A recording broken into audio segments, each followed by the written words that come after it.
ಶಾಸಕರ ವಿರುದ್ಧ ಧಿಕ್ಕಾರ ಕೂಗಿದ್ರು ವಾಟದ ಹೊಸಳ್ಳಿ ಅಚ್ಚುಕಟ್ಟುದಾರರ ಸಂಘದ ರೈತರು. ವಾಟದ ಹೊಸಳ್ಳಿ ಅಚ್ಚುಕಟ್ಟುದಾರರ ಸಂಘ 51ನೇ ದಿನಕ್ಕೆ ಕಾಲಿಟ್ಟಿದೆ. ರೈತ ಬೆಂಬಲಕ್ಕೆ ನಿಂತ ಮಾಜಿ ಜಿಲ್ಲಾ ಪಂಚಾಯಿತಿ ಅಧ್ಯಕ್ಷ ಹೊಸೂರು ಮಂಜುನಾಥ್. ಗೌರಿಬಿದನೂರು ತಾಲೂಕಿನ ನಗರಗೆರೆ ಮತ್ತು ವಾಟದ ಹೊಸಹಳ್ಳಿ ಹೋಬಳಿ ವ್ಯಾಪ್ತಿಗೆ ಸೇರಿದ ಹೊಸಳ್ಳಿ ಕೆರೆಯ ನೀರು ನಗರಕ್ಕೆ ತರುವುದಕ್ಕೆ ಅಮೃತ್ ಯೋಜನೆ 2.0 ಜಾರಿಯಾಗಿರುತ್ತೆ. ಅಚ್ಚುಕಟ್ಟುದಾರರ ಸಂಘದ ರೈತರು ವಿರೋಧಿಸಿ ಮಿನಿ ವಿಧಾನಸೌಧದ ಮುಂದೆ ಅನಿರ್ದಿಷ್ಟ ಧರಣಿ 51ನೇ ದಿನಕ್ಕೆ ಕಾಲಿಟ್ಟಿದೆ. ಹೊಸೂರು ಹೋಬಳಿಯ ರೈತರು ಮತ್ತು ನಗರಕ್ಕೆ ಮತ್ತು ವಾಟದ ಹೊಸಹಳ್ಳಿ ರೈತರು ಸೇರಿ ಅನಿರ್ದಿಷ್ಟ ಧರಣಿಯನ್ನ ಮುಂದುವರೆಸಿದ್ರು. ಜಿಲ್ಲಾಡಳಿತ, ತಾಲೂಕು ಆಡಳಿತ ಮತ್ತು ಶಾಸಕರ ವಿರುದ್ಧ ಧಿಕ್ಕಾರಗಳನ್ನು ಕೂಗಿದ್ರು. ಅನಿರ್ದಿಷ್ಟ ಧರಣಿಯಲ್ಲಿ ಭಾಗವಹಿಸಿದ ಹೊಸೂರು ಹೋಬಳಿಯ ಮಾಜಿ ಜಿಲ್ಲಾ ಪಂಚಾಯಿತಿ ಅಧ್ಯಕ್ಷರು ಮಂಜುನಾಥ್ ಮಾತನಾಡಿ, ವಾಟದ ಹೊಸಳ್ಳಿ ಕೆರೆ ನೀರು ನಗರಕ್ಕೆ ಬರುವುದನ್ನ ನಗರದವರು ವಿರೋಧ ಮಾಡಬೇಕು. ಅಮೃತ್ 2.0 ಯೋಜನೆಗೆ 70 ಕೋಟಿ ವೆಚ್ಚದಲ್ಲಿ ಅಡಿಗಲ್ಲು ಹಾಕಿದ್ದಾರೆ. ವಾಟದ ಹೊಸಳ್ಳಿಯಿಂದ ನಗರಕ್ಕೆ ಕುಡಿಯುವ ನೀರು ಬರುವುದು ಅಸಾಧ್ಯ. ಮೂತಿಗೆ ಬೆಣ್ಣೆ ಹಚ್ಚುವ ಕೆಲಸ ಮಾಡ್ತಿದ್ದಾರೆ. ಗೌರಿಬಿದನೂರು ನಗರ ಅಭಿವೃದ್ಧಿ ಆಗಬೇಕಾದ್ರೆ ಹಳ್ಳಿಗಳಿಂದ ಅಭಿವೃದ್ಧಿಯಾಗಿರುವ ನಗರ ರೈತರು ವಿರೋಧಿಗಳಲ್ಲ. ರೈತರನ್ನ ವಿಶ್ವಾಸಕ್ಕೆ ಕೆಲಸ ಮಾಡಬೇಕು ಎಂದು ಹೇಳಿದರು.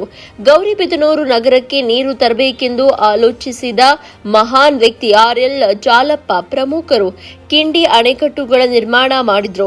ಮೈನರ್ ಇರಿಗೇಷನ್ನಿಂದ ಮೇಜರ್ ಇರಿಗೇಷನ್ಗೆ ಮಾರ್ಪಾಡು ಮಾಡುವ ಕೆಲಸ RL ಜಾಲಪ್ಪ ಮಾಡಿದ್ರು ಎಂದು ಹೇಳಿದರು. ವಾಟವರ್ಧ ಹೊಸಳ್ಳಿ ಅಚ್ಚುಕಟ್ಟುದಾರರ ಸಂಘದ ಅಧ್ಯಕ್ಷರಾದ ಮಾಳಪ್ಪ ಮಾತನಾಡಿ, ಪಾಠದ ಹೊಸಳ್ಳಿ ಕೆರೆ ನೀರು ಗೌರಿಬಿದನೂರು ನಗರಕ್ಕೆ ಬಿಡುವುದಿಲ್ಲ. ಅಚ್ಚುಕಟ್ಟುದಾರರ ಸಂಘದ ರೈತರ ಹೋರಾಟ ಗೌರಿಬಿದನೂರು ನಗರಕ್ಕೆ ಪಸರಿಸಿದೆ ಎಂದು ತಿಳಿಸಿದರು.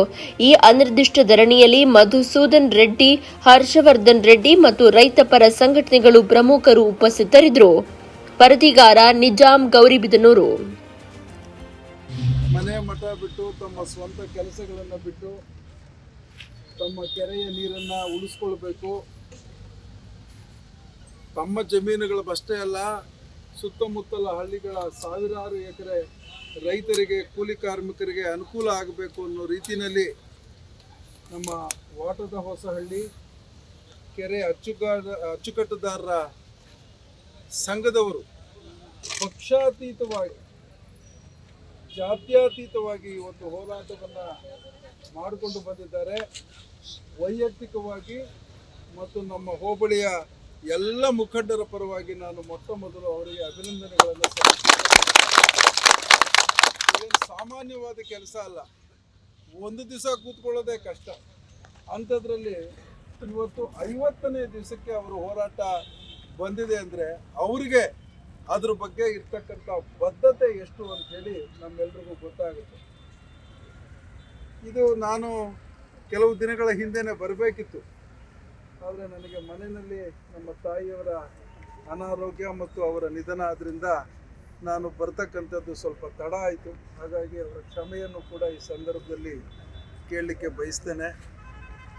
ಇದೊಂದು ಭಾಳ ವಿಚಿತ್ರವಾದಂಥ ಸಂದರ್ಭ. ನಾನು ಕಳೆದ ಕೆಲವು ದಿನಗಳಿಂದ ವಾಟದ ಹೊಸಳ್ಳಿ ಕೆರೆ ಮತ್ತು ಗೌರಿಬಿದನೂರು ಪಟ್ಟಣಕ್ಕೆ ನೀರು ಕೊಡ್ತಕ್ಕಂಥ ಒಂದು ಯೋಜನೆಯ ಬಗ್ಗೆ ಕೆಲವು ಸ್ನೇಹಿತರ ಹತ್ರ ಮತ್ತು ಕೆಲವು ಮಾಹಿತಿಯನ್ನು ತೆಗೆದುಕೊಳ್ತಕ್ಕಂಥ ಕೆಲಸವನ್ನು ಮಾಡಿದೆ. ಈ ಹೋರಾಟವನ್ನು ಯಾರಾದರೂ ಮೊದಲು ವಿರೋಧ ಮಾಡಬೇಕಾಗಿದ್ದರೆ ನನ್ನ ಪ್ರಕಾರ ಅವರು ಗೌರಿಬಿದನೂರು ಪಟ್ಟಣದವರು ವಿರೋಧ ಮಾಡಬೇಕಾಗಿದೆ. ಯಾಕೆ ಅಂದರೆ ಈಗ ಯೋಜನೆಗೆ ಅಡಿಗಲ್ಲು ಹಾಕಿದ್ದಾರೆ. 70 ಕೋಟಿ ರೂಪಾಯಿಗಳ ವೆಚ್ಚದಲ್ಲಿ ಈ ಯೋಜನೆಗೆ ಅಡಿಗಲ್ಲು ಹಾಕಿದ್ದಾರೆ. ಇದರಿಂದ ವಾಟದ ಹೊಸಳ್ಳಿ ಕೆರೆಯಿಂದ ಗೌರಿಬಿದನೂರು ಪಟ್ಟಣಕ್ಕೆ ನೀರು ಬರ್ತದೆ ಅಂತ ಹೇಳಿ ಪಟ್ಟಣದವ್ರು ಏನಾದರೂ ಅನ್ಕೊಂಡಿದ್ರೆ ಇಲ್ಲ, ಇದು ಸಾಧ್ಯವೇ ಇಲ್ಲ. ಯಾಕೆ ನೀರು ಬರೋದಿಲ್ಲ? ನೀವು ದಯವಿಟ್ಟು ಇಲ್ಲಿ ಪಟ್ಟಣದಲ್ಲಿ ನಾನು ಎಲ್ಲ ಮಾಧ್ಯಮದ ಮುಖಾಂತರ, ಸಾಮಾಜಿಕ ಮಾಧ್ಯಮದ ಮುಖಾಂತರ ಗೌರಿಬಿದನೂರು ಪಟ್ಟಣದ ಎಲ್ಲ ಮಹಾಜನತೆಯನ್ನು ಕೇಳ್ಕೊಳ್ತೇನೆ. ನಿಮ್ಮ ಮೂತಿಗೆ ಬೆಣ್ಣೆ ಹಚ್ಚತಕ್ಕಂಥ ಕೆಲಸವನ್ನು ಮಾಡ್ತಾ ಇದ್ದಾರೆ. ಗೌರಿಬಿದನೂರು ಪಟ್ಟಣ ಏನು ಏಕಾಏಕಿ ಪಟ್ಟಣ ಆಗಿ ರೂಪುಗೊಂಡಿದ್ದಲ್ಲ. ಒಂದು ಕಾಲದಲ್ಲಿ ಅದು ಹಳ್ಳಿನೇ. ವೀರಮ್ನಹಳ್ಳಿ, ಮಾದನಹಳ್ಳಿ, ಬೇರೆ ಬೇರೆ ಹಳ್ಳಿಗಳು, ಕರೇಕಲ್ಲಹಳ್ಳಿ ಎಲ್ಲ ಸೇರಿ ಒಂದು ದೊಡ್ಡ ಪಂಚಾಯತಿ ಆಯಿತು, ಪುರಸಭೆ ಆಯಿತು. ಈಗ ಗೊಟಗಣಾಪುರ, ಕಲ್ಲುಡಿ, ಗುಂಡಾಪುರ ಮುಂತಾದ ಬೇರೆ ಬೇರೆ ಹಳ್ಳಿಗಳನ್ನು ತೆಗೆದುಕೊಂಡು ನಗರಸಭೆ ಆಗಿದೆ.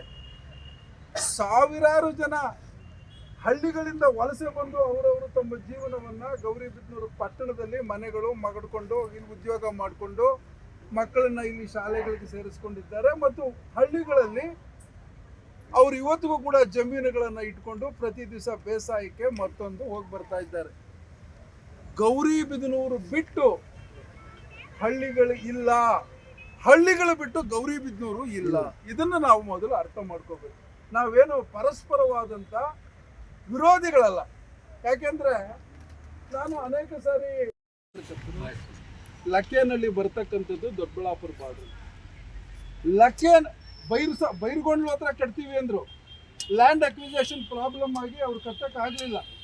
ಹಾಗಾಗಿ ಈಗ ಲಕ್ಕೇನಹಳ್ಳಿ ಅಂತ ದೊಡ್ಡಬಳ್ಳಾಪುರದ ಹತ್ರ ಒಂದು ಸಮತೋಲನವಾದ ರಿಸರ್ವಾಯರ್ ಕಟ್ತೇವೆ, ಅಲ್ಲಿಂದ ಗ್ರಾವಿಟಿನಲ್ಲಿ ಪೈಪ್ಲೈನ್ ಹಾಕಿ ನಾವು ನೀರು ಬಿಡ್ತೇವೆ ಅಂತ ಹೇಳಿದ್ದಾರೆ. ಇವತ್ತಿಗೆ ಲಕ್ಕೇನಹಳ್ಳಿನಲ್ಲಿ ಲ್ಯಾಂಡ್ ಅಕ್ವಿಸೇಷನ್ ಆಗಿಲ್ಲ. ಈ ಕ್ಷಣಕ್ಕೆ ಲ್ಯಾಂಡ್ ಅಕ್ವಿಸೇಷನ್ ಇನ್ನೂ ಲಕ್ಕೇನಹಳ್ಳಿನಲ್ಲಿ ಆಗಿಲ್ಲ. ಅಲ್ಲಿ ಎಲ್ಲ ಕೊಡ್ತೀನಿ, 2878 ಕೋಟಿ ಪೈಪ್ಲೈನ್ ಮಾಡೋದಕ್ಕೆ ನಾವು ಈಗಾಗಲೇ ಕೆಲಸ ಟೆಂಡರ್ ಅಲಾಟ್ ಮಾಡಿದ್ದಾರೆ. ಇದು ನೋಡಿ ತಮಾಷೆ, ಲಕ್ಕೇನಹಳ್ಳಿಯಿಂದ ಈ ಭಾಗದ ಕೆರೆಗಳಿಗೆ ನೀರು ತುಂಬಿಸ್ಲಿಕ್ಕೆ 2878 ಕೋಟಿಯಷ್ಟು ಟೆಂಡರ್ನ ಈಗಾಗಲೇ ಕೊಟ್ಟಿದ್ದಾರೆ. ಮತ್ತೆ 2023ರಲ್ಲಿ ಕೊಟ್ಟಂತ ಟೆಂಡರ್ಗೆ 2023 ಡಿಸೆಂಬರಲ್ಲೇ ಸ್ಟೇ ಕೊಟ್ಟಿದ್ದಾರೆ.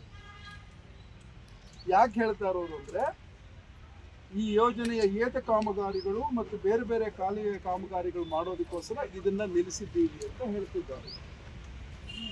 ನನ್ನ ಪ್ರಶ್ನೆ ಇಷ್ಟೇ, ಮೊಟ್ಟ ಮೊದಲು ಗೌರಿಬಿದನೂರು ಪಟ್ಟಣಕ್ಕೆ ತುರ್ತಾಗಿ ನೀರು ಕೊಡ್ತಕ್ಕಂಥ ಕೆಲಸ ಆಗಬೇಕು ಅನ್ನೋದು ನಮ್ಮೆಲ್ಲರ ಒತ್ತಾಯ. ಅದಕ್ಕೋಸ್ಕರ ವೈಜ್ಞಾನಿಕವಾಗಿ ಈ ತಾಲ್ಲೂಕಿನಲ್ಲಿ ಇದ್ದಂಥ ಶಾಸಕರು ಸ್ವಲ್ಪ ದೊಡ್ಡ ಮನಸ್ಸು ಮಾಡಬೇಕು. ನಾನು ಅವ್ರ ಹತ್ರ ಮಾತಾಡಲ್ಲ. ಇದು ಒಂದು ತಾಲ್ಲೂಕಿನ ಪ್ರತಿನಿಧಿ ಆದಮೇಲೆ ಗೌರಿಬಿದನೂರಿನವರು ನಮ್ಮವರೇ, ವಾಡದಸಳ್ಳಿಯವರು ನಮ್ಮವರೇ, ಹೊಸೂರಿನವರು ನಮ್ಮವರೇ, ಓಟ್ ಹಾಕಿದವರು ನಮ್ಮವರೇ, ಓಟ್ ಹಾಕ್ದಿದ್ದವರು ನಮ್ಮವರೇ. ಅವರನ್ನ ಇವ್ರ ಮೇಲೆ ಎತ್ಕೆಡ್ತಕ್ಕಂಥ, ನಾನು ನೀರು ತಗೊಂಬರ್ತೀನಿ ಏನಾದರೂ ಆಗಲಿ ಅಂತಕ್ಕಂಥದ್ದೆಲ್ಲ ಅದು ಭಾಳ ಬಾಲಿಶವಾದ ಅಪ್ರಬುದ್ಧ ಹೇಳಿಕೆಗಳಾಗ್ಬಿಡ್ತದೆ. ಅವ್ರಿಗೆ ಯಾರು ಅಡ್ವೈಸ್ ಮಾಡ್ತಾರೋ ಗೊತ್ತಿಲ್ಲ.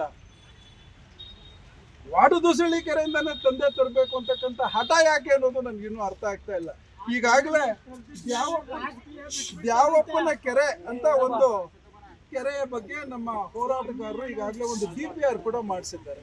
ದ್ಯಾವಪ್ಪನ ಕೆರೆಯನ್ನು ಅಭಿವೃದ್ಧಿಗೊಳಿಸ್ತಕ್ಕಂಥ, ಗೌರಿಬಿದನೂರು ಪಟ್ಟಣದಲ್ಲೇ ಇರತಕ್ಕಂಥ, ಪಕ್ಕದಲ್ಲೇ ಇರತಕ್ಕಂಥ ನಮ್ಮ ಗೊಟಗಣಾಪುರದ ಕೆರೆಯನ್ನು, ಕಲ್ಲುಡಿ ಕೆರೆಗಳಿಗೆ ಇಲ್ಲಿ ಅಂತರ್ಜಲವನ್ನು ಎತ್ತಿಸ್ತಕ್ಕಂಥ ಅಥವಾ ಎತ್ತಿನೊಳೆ ನೀರು ತರೋದ್ರ ಬಗ್ಗೆ ಅವ್ರಿಗೆ ಅಷ್ಟು ಖಾತ್ರಿ ಇದ್ರೆ ಈ ಕೆರೆಗಳಿಗೂ ನೀರು ಬಿಡ್ತಕ್ಕಂಥ ಯೋಜನೆಗಳ ಬಗ್ಗೆ ಅವರು ಗಮನ ಹರಿಸಬೇಕೇ ಹೊರತು ಮೊದಲನೇದಾಗಿ ಎತ್ತಿನೊಳೆ ಯೋಜನೆಯಲ್ಲಿ ಇದು ಸೇರೇ ಇಲ್ಲ. ಈಗ ಅದಕ್ಕೆ ಸೇರಿಸ್ತೀವಿ, ಅದೆಷ್ಟೋ ಕೋಟಿ ರೂಪಾಯಿ ಯೋಜನೆ ಮಾಡಿದ್ದೀವಿ ಅಂತ ಹೇಳ್ತಿದ್ದಾರೆ. ಹಾಗಾಗಿ ಇದು ಕಾರ್ಯಸಾಧುವಾದ ಯೋಜನೆ ಅಲ್ಲ. ಇದು ನೋಡಿ, ನಾನು ಹೇಳ್ತಿರೋದು ಮಂಜುನಾಥ್ ಏನೋ ಬಂದಿಲ್ಲ ಭಾಷಣ ಹೊಡೆದೋದ್ರಂತಲ್ಲ, ಪ್ರಜಾವಾಣಿಯ ಪತ್ರಿಕೆಯಲ್ಲಿ ಬರೆದಿದೆ. 8 TMCಗೆ ಹೇಳಿದ ಎತ್ತಿನೊಳೆ ಇಳುವರಿ, ಅಲ್ಲೇ 8 TMC ಮಳೆ ಆದ್ರೆ ನಿಮಗೆ ನೀರು ಇಲ್ಲಿಗೆ ಎಲ್ಲಿ ಬರ್ತದೆ ಅನ್ನೋದ್ರ ಬಗ್ಗೆ ನನಗೆ ಸ್ವಲ್ಪ ಖಚಿತವಾಗಿ ಹೇಳಬೇಕು. ದಯವಿಟ್ಟು ಗೌರಿಬಿದನೂರು ಪಟ್ಟಣದವರು ಈ ಯೋಜನೆಗೆ ಬೆರಗಾಗಬೇಡ್ರಿ. ಇದು ನಿಮಗೆ ಯಾರು ಕಾಂಟ್ರಾಕ್ಟರ್ಗಳು, ಅಧಿಕಾರಿಗಳು ಟೋಪಿ ಹಾಕೋದಕ್ಕೆ ಮಾಡಿರ್ತಕ್ಕಂಥ ಯೋಜನೆ. ನಿಮಗೆ ನೀರು ಸಿಕ್ಕೋದಿಲ್ಲ. ಆಮೇಲೆ ವಾಟದಸಳ್ಳಿ ಕೆರೆಯವರು ಭಾಳ ಸ್ಪಷ್ಟವಾಗಿ ಹೇಳಿದ್ದಾರೆ, ನಾವು ನಿಮಗೆ ನೀರು ಕೊಡೋಕ್ಕೆ ಸಿದ್ಧ ಇದ್ದೀವಿ, ಯಾವಾಗ ನಮ್ಮ ಕೆರೆಗೆ ನೀರು ಬಂದಾಗ. ಸೊ ಮಾನ್ಯ ಶಾಸಕರಿಗಾಗಲಿ ಅಥವಾ ಅಧಿಕಾರಿಗಳಿಗಾಗಲಿ, ಈ ಅಧಿಕಾರಿಗಳೇ ಅರ್ಧ ಈ ಯೋಜನೆ ದಾರಿ ತಪ್ಪಿಸ್ತಾ ಇರೋದು ನನ್ನ ಪ್ರಕಾರ. ಇವ್ರಿಗೆ ಹೆಚ್ಚಿನ ನಾಯಕರು ಆಗಿರ್ತಕ್ಕಂಥ ನಮ್ಮ ಚಿಕ್ಕಬಳ್ಳಾಪುರ ಜಿಲ್ಲಾ ಮಾಜಿ ಅಧ್ಯಕ್ಷರಾಗಿರ್ತಕ್ಕಂಥ ಮತ್ತು ಹೊಸೂರು ಜಿಲ್ಲಾ ಪಂಚಾಯತಿ ಸದಸ್ಯರು ಆಗಿರ್ತಕ್ಕಂಥ ಮಾನ್ಯ ಎಚ್ ವಿ ಮಂಜುನಾಥ್ ಅಣ್ಣವರು ಈ ಒಂದು ಹೋರಾಟದಲ್ಲಿ ನಮಗೆ ನೈತಿಕ ಬೆಂಬಲ ಕೊಟ್ಟು ಒಂದು ಈ ಹೋರಾಟದಲ್ಲಿ ಭಾಗವಹಿಸಿದ್ದಾರೆ. ಅವರಿಗೆ ನಮ್ಮ ವಾಟರ್ ಹೊಸಳ್ಳಿ ಅಚ್ಚುಕಟ್ಟುದಾರರ ಪರವಾಗಿ ನಾನು ಸ್ವಾಗತವನ್ನು ಬಯಸ್ತಾ ಇದ್ದೇನೆ. ಮತ್ತು ಇನ್ನೋರ್ವ JDS ಮುಖಂಡರಾಗಿರ್ತಕ್ಕಂಥ ಸತೀಶ್ ಅವರು ಸಾರಿ ಆದ್ದರಿಂದ ಇವತ್ತು ಅವ್ರದ್ದೇ ಆದಂಥ ಈ ಒಂದು ಹೋರಾಟದಲ್ಲಿ ನಾವು ಏನಿವತ್ತು ಪ್ರಾಮಾಣಿಕವಾಗಿ ಒಂದು ಕೆರೆಯ ನೀರನ್ನು ನಾವು ಯಾವುದೇ ಕಾರಣಕ್ಕೂ ಗೌರಿಬಿದನೂರು ತಾಲೂಕು ಬಿಡುವುದಿಲ್ಲ ಅಂತ ಹೇಳಿಬಿಟ್ಟು ನಾವು ಒಂದು ಹೋರಾಟವನ್ನು ಒಂದು ಹಳ್ಳಿಯಲ್ಲಿ ಸ್ಟಾರ್ಟ್ ಮಾಡಿದ್ವಿ. ಆ ಒಂದು ಪ್ರಾಮಾಣಿಕವಾಗಿರ್ತಕ್ಕಂಥ ಹೋರಾಟ ಇವತ್ತು 55 ದಿನ ಕಾಲಿಟ್ಟಿದೆ. ಆ ಹೋರಾಟ ಇವತ್ತು ಯಾವ ಮಟ್ಟಿಗೆ ಬೆಳೆದಿದೆ ಅಂದರೆ ಇವತ್ತು ಇಡೀ ನಮ್ಮ ಗೌರಿಬಿದನೂರು ಕ್ಷೇತ್ರಕ್ಕೆ ಆ ಒಂದು ಹೋರಾಟವನ್ನು ಪಸರಿಸಿದೆ. ಈ ಒಂದು ಹೋರಾಟದ ಒಂದು ನೈತಿಕ ಹೊಣೆ ಹೊತ್ತು ಇವತ್ತು ನಮ್ಮ ಮಂಜುನಾಥ್ ಅಣ್ಣವರು ಕೂಡ ಈ ಹೋರಾಟದಲ್ಲಿ ನೈತಿಕ ಬೆಂಬಲ ಕೊಟ್ಟು ನಾವು ನಿಮ್ಮೊಂದಿಗೆ ಇರ್ತೀವಿ, ನೀವು ಕೇಳಿರ್ತಕ್ಕಂಥ ಬೇಡಿಕೆಗಳಾಗ್ಬೋದು, ಮನವಿಗಳಾಗ್ಬೋದು ಭಾಳ ಸೂಕ್ಷ್ಮವಾಗಿದೆ. ಈ ಒಂದು ಹೋರಾಟಕ್ಕೆ ನಮ್ಮ ಬೆಂಬಲ ಸದಾ ನಿಮ್ಮ ಜೊತೆ ಇರ್ತದೆ. ನೀವು ಈ ಹೋರಾಟವನ್ನು ಇನ್ನೂ ಮುಂದುವರಿಸ್ಕೊಂಡು ಹೋಗಿ ನಾವು ಈ ಹೋರಾಟಕ್ಕೆ ನಾವು ಜೊತೆ ಇರ್ತೀವಿ ಅಂತ ಹೇಳ್ಬಿಟ್ಟು ಹೇಳ್ತಾ ಅವ್ರದ್ದೇ ಆದಂಥ ಒಂದು ಮಾತಿನಲ್ಲಿ ಈ ಹೋರಾಟದ ಬಗ್ಗೆ ಅವರು 4 ಮಾತಾಡಬೇಕಂತ ಹೇಳ್ಬಿಟ್ಟು ತಮ್ಮಲ್ಲಿ ಮನವಿ ಮಾಡ್ತಾ ಇದ್ದೀವಿ. ಘನ ಅಡಿ ಅಂದ್ರೆ 100 ಕೋಟಿ ಅಡಿ ಅಂತ ಇಟ್ಕೊಳ್ಳಿ. 1000 ಅಡಿ ಉದ್ದ, 1000 ಅಡಿ ಅಗಲ, 1000 ಅಡಿ ಎತ್ತರ ನೀವು ಸ್ಟೋರೇಜ್ ಮಾಡಿದ್ರೆ ಅದು 1 TMC. 34 TMC ಅಷ್ಟು ನೀರನ್ನ ಅಲ್ಲಿ ಮಳೆ ಬರ್ತದೆ. ಅದರಲ್ಲಿ 24 TMC ಅಷ್ಟು ನೀರನ್ನ ಎತ್ತಿನ ಹೊಳೆಗೆ ಯೋಜನೆ ಮಾಡ್ತೇವೆ ನಾವು ಅಂತ ಅದು ಮೂಲವಾದಂತ ಅವರ ಆಕ್ಷನ್ ಪ್ಲಾನ್ ಇದ್ದಿದ್ದು. ಆದರೆ 2018ರಿಂದ ಅತ್ಯಾಧುನಿಕವಾದಂತ ಟೆಲಿಮೆಟ್ರಿಕ್ ಸಿಸ್ಟಮ್ ಅಂತ ಅಳವಡಿಕೆ ಮಾಡಿದ್ದಾರೆ.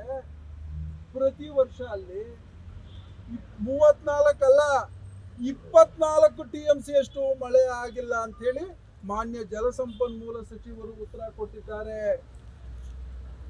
2018ರಲ್ಲಿ ಆಗಿರ್ತಕ್ಕಂಥ ಮಳೆ 25, 19ರಲ್ಲಿ 20, 2020ರಲ್ಲಿ 21 ಆಗಿ 2023ರಲ್ಲಿ ಕಳೆದ ವರ್ಷ ಬರೀ 8 TMC ಮಳೆ ಆಗಿದೆ. ಮಂಜುನಾಥ್ ಅರ್ಥ ಆಯ್ತಾ?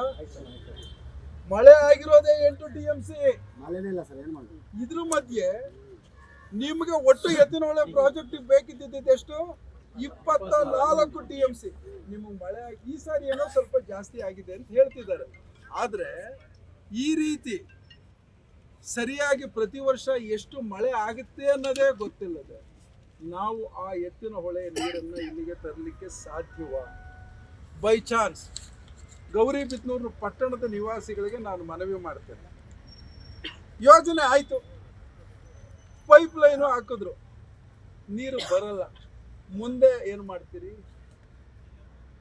ಸರ್ಕಾರಕ್ಕೆ ನೀವು ಮತ್ತೊಮ್ಮೆ ನಮಗೆ ಕುಡಿಯುವ ನೀರಿನ ಯೋಜನೆ ಬೇಕು ಅಂದ್ರೆ ಈಗಾಗಲೇ ನಾವು ಎತ್ತಿನೊಳ್ಳೆ ವಾಡದೊಸಳಿಂದ ಪೈಪ್ ಲೈನ್ ಹಾಕ್ಸಿದ್ದೀವಲ್ಲಪ್ಪ, ನಿಮಗೆ ಮತ್ತೆ ಮತ್ತೆ ಎಲ್ಲಿಂದ ದುಡ್ಡು ತಂದ್ಕೊಡೋಣ ಅಂತ ಸರ್ಕಾರ ಕೇಳೋದಿಲ್ವಾ? ನಿಮಗೆ ನೀರೂ ಇಲ್ಲ, ಅವ್ರಿಗೂ ಇಲ್ಲ. ಈಗ ಇದು ಎಂತ ಬಿಕ್ಕಟ್ಟಿನ ಪರಿಸ್ಥಿತಿ ನೋಡಿ.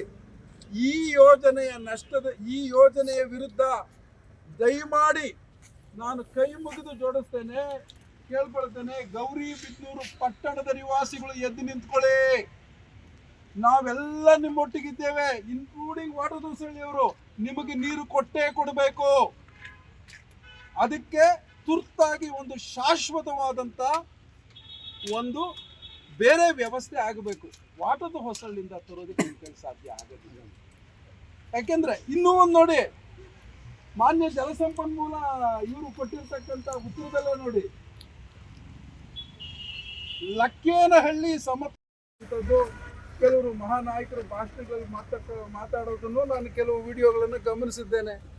ಇದು ಯಾರ್ದೋ ಚಿತಾವಣೆ, ಯಾರ್ದೋ ಕೃಪಾ ಪೋಷಿತ, ಅದೆಲ್ಲ ಬೇಕಿಲ್ಲ.